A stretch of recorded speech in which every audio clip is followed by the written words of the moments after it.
तो पठान। आज हम इंडिया की मोस्ट अवेटेड मूवी पठान के बारे में बात करेंगे, जो कि पिछले 2 साल से दुनिया के मुख्तलिफ़ इलाकों में शूट की जा रही थी।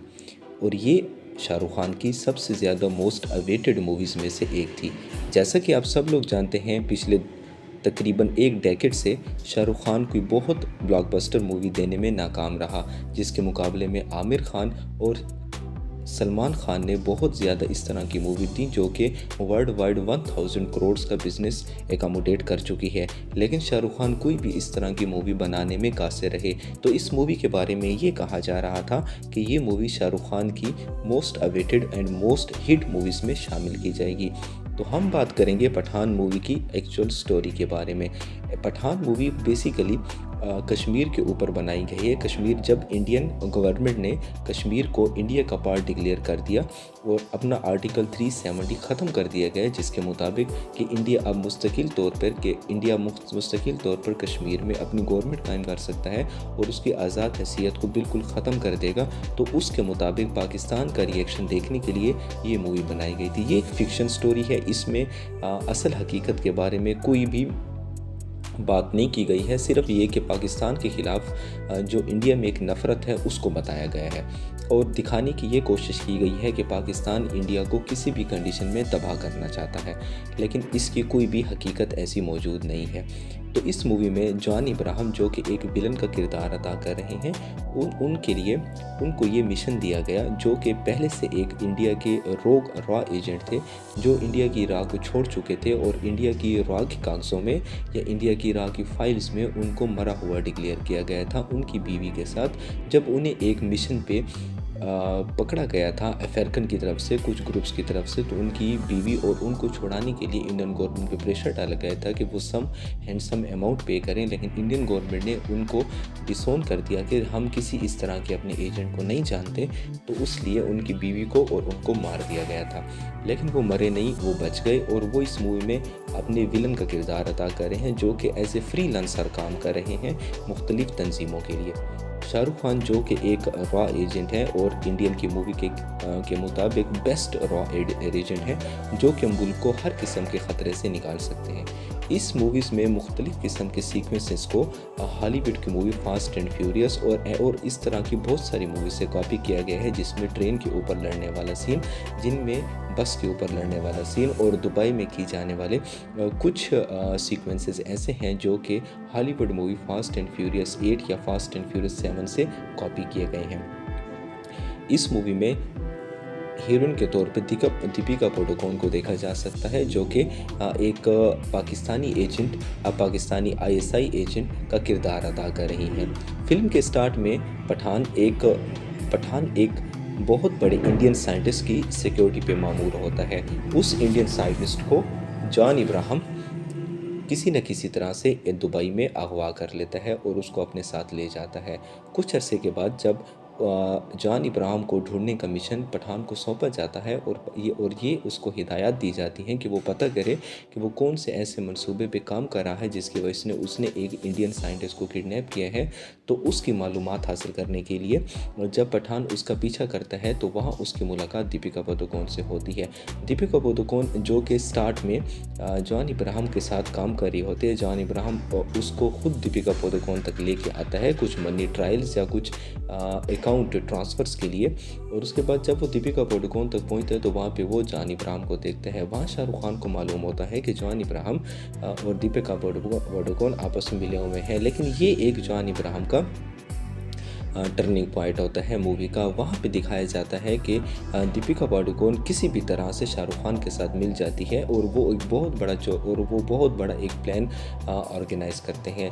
दीपिका पादुकोण के मुताबिक मैं सिर्फ जॉन इब्राहिम का साथ इसलिए दे रही थी ताकि मुझे एक मिशन कंप्लीट करना था, जो कि फ्रांस में एक बहुत खुफिया लैब में एक बहुत खुफिया मटेरियल है, वो हमने उठाना था, जो मुझसे नहीं उठाया जा रहा था, जिसके लिए मैं जॉन इब्राहिम का साथ दे रही थी। लेकिन मैं अपने उस मिशन में कामयाब नहीं हो पा रही थी, इसलिए मैंने जान इब्राहिम को छोड़ के तुम्हारे साथ रहने का फ़ैसला किया।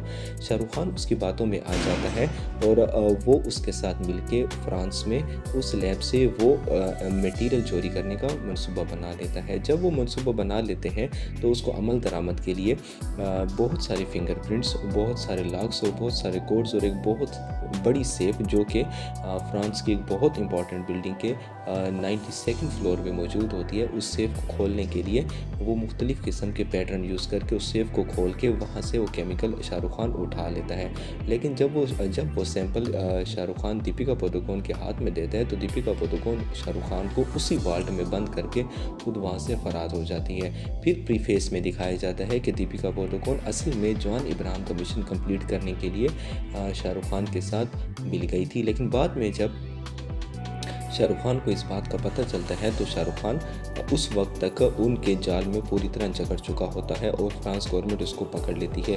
फिर जिस तरह के इंटेलिजेंस एजेंसीज को दिखाया जाता है कि इंटेलिजेंस एजेंसी शाहरुख खान को डिसओन कर देती है और फ्रांस गवर्नमेंट को कहती है कि इसको मार दिया जाए। जब फ्रांस गवर्नमेंट शाहरुख खान को किसी और जेल में मुंतकिल कर रही होती है तो इस दौरान सलमान खान की एंट्री होती है एज ए टाइगर, जो कि राका one of the best danger है जो हम मुख्तलिफ मूवीज़ में देख चुके हैं। तो वो वहाँ पे आके शाहरुख खान को रेस्क्यू करता है। उसके बाद शाहरुख खान दोबारा से जॉन इब्राहिम की खोज में निकल पड़ता है, लेकिन बाद में उसका दोबारा से वास्ता दीपिका पादुकोण से पड़ता है, जो कि दीपिका पादुकोण उसको खुद बताती है एक पिक्चर के थ्रू कि मैं फ्रांस में हूँ और मुझसे मुलाकात करो। तो शाहरुख खान जब उससे मिलने के लिए जाता है तो वहाँ पे दीपिका बताती है कि मैं इस तरह के किसी भी मिशन में इन्वॉल्व नहीं थी, मुझे पता नहीं था कि वो मटेरियल क्या है। वो असल में एक वायरस है जो कि पाकिस्तान के एक जनरल जॉन इब्राहिम के साथ मिलकर इंडिया में भेजना चाहता है, जिसकी वजह से लातादाद इंडिया में अमवात होंगी। तो शाहरुख खान दोबारा से इस मिशन में दीपिका पादुकोण को ऐड कर लेता है और ये चाहते हुए कि हम जाएंगे और जाके उससे ये वायरस ले लेंगे और अपने मुल्क को बचाएंगे, क्योंकि दीपिका पादुकोण नहीं चाहती कि मुल्क की जंग के दौरान या किसी भी किस्म की फ़ौजी जंग के दौरान आम लोगों को नुकसान दिया जाए। तो शाहरुख खान और दीपिका पादुकोण निकल पड़ते हैं उस वायरस को ढूंढने के लिए। दीपिका पादुकोण उस वायरस की लैब तक शाहरुख खान को ले जाती है। उसके बाद वहाँ पे शाहरुख खान वो वायरस हासिल करने की कोशिश करता है, लेकिन उस दौरान जॉन इब्राहिम वहाँ पे आ जाता है और वो वायरस उठा के चला जाता है। वायरस का एक बाउल शाहरुख खान के हाथ लग जाता है, जबकि दूसरा जो बॉन्ड होता है वो जॉन इब्राहिम के पास होता है। जब इंडियन गवर्नमेंट उस बॉन्ड को ओपन करके वायरस के लिए एंटीडोट तैयार करना चाहती है तो उनको पता नहीं होता कि उसके बॉन्ड जो सील केज होता है उसको ओपन करने से ही वायरस स्प्रेड हो जाएगा। लेकिन जब वो उसको ओपन करते हैं तो वो सारा वायरस उनके लैब में स्प्रेड हो जाता है, जिसकी वजह से उनको अपनी सारी लैब और उस लैब के अंदर के लोगों और रॉ की एक बहुत बड़ी अपनी ऑफिसर्स की कुर्बानी देनी पड़ जाती है। उसके बाद शाहरुख खान दोबारा उसकी खोज में निकलता है, जॉन इब्राहिम की खोज में निकलता है ताकि उसको ढूंढे और उससे वो दूसरा वायरस ले सके, जिसकी वजह से उसका मुल्क बच सके। लेकिन वो उसको ढूंढते ढूंढते ट्रेस करते करते किसी न किसी तरह अफ़गानिस्तान तक पहुंच जाता है, जहां पे पाकिस्तानी जर्नल के साथ मिलकर जॉन इब्राहिम वो वायरस लॉन्च करने की तैयारी कर रहा होता है। उसने वहाँ पे भी जॉन इब्राहिम ने एक डिस्गाइज क्रिएट किया होता है। वहाँ पे उसने एक मिसाइल रखा होता है जो बताया जाता है कि इस मिसाइल में वायरस है। लेकिन जब शाहरुख खान वहाँ पे पहुँचता है उस सारी जगह को अपने कंट्रोल में लेता है तो उसको पता चलता है कि वो वायरस तो मिसाइल में है नहीं। तब उसको जॉन इब्राहिम की तरफ से बताया जाता है कि वो वायरस इंडियन के एक जहाज़ में है, जो जहाज़ अभी दिल्ली में लैंड करेगा और लैंड करते ही वो उसकी वायरस एसी डक्ट के थ्रू फैल के तमाम लोगों में फैल जाएगा, जिसके बाद वो सारा का सारा वायरस पूरे दिल्ली में फैल जाएगा। और उस वायरस का जो डेटोनेटर होता है वो जॉन इब्राहिम के पास होता है।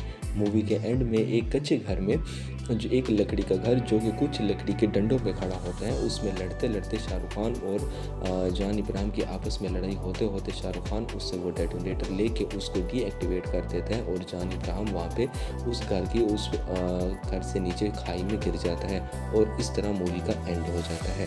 तो इस मूवी में पाकिस्तान का पाकिस्तान के कुछ जर्नल्स का नेगेटिव रूप दिखाया गया है कि पाकिस्तान के कुछ जर्नल्स अभी भी इस तरह से हैं जो कि इंडिया के खिलाफ हर वक्त मनसूबाबंदी में जुड़े रहते हैं।